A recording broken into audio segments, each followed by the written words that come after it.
আপনি যদি সাইয়েদনা উমরে ফারুকের জীবনের দিকে তাকান, এমন কঠোর, এমন বীর সেনানী ছিলেন। সাইয়েদনা উমরে ফারুক যদি রাস্তার এই মাথা দিয়ে হাঁটা শুরু করতেন, শয়তান উমরে ফারুককে দেখলে ওই রাস্তা রেখে দিয়ে অন্য রাস্তা দিয়ে হাঁটতো। সুবহানাল্লাহ। উমরে ফারুক রাদিয়াল্লাহু তাআলা কি পার্সোনালিটি ছিল, কি পার্সোনালিটি। আমাদের এলাকায় ছোট বাচ্চারা রাতে ভাত খেতে চায় না, আমার মেয়েটাও খেতে চায় না। এই এটা দিব ওইটা দিব, আজকে মাহফিলে আসার সময় বলে দিছে লিস্ট করে এটা এটা আনতে হবে। তো ছোট্ট বাচ্চাদের অনেক বায়না থাকে, ওরা রাতে খেতে চায় না। তো মায়েরা বিভিন্ন ভয় দেখায়, এই বাঘ আসবে খাও, এই ভূত আসবে খাও। আপনারা কি বলেন চট্টগ্রামে? ভূত ভূত ভূত আসবে, বাঘ আসবে, খাও খাও খাও, তাড়াতাড়ি খাও। তো বাচ্চারা এগুলো শুনে ভয়ে খেতে শুরু করে। মদিনার জমিনেও একই ঘটনা ঘটতো। মদিনার ছোট্ট ছোট্ট সোনামণিরা খেতে চাইতো না।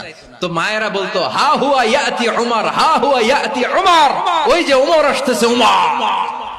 উমরে ফারুকের কথা শুনলে বাচ্চারা একেবারে ঠান্ডা।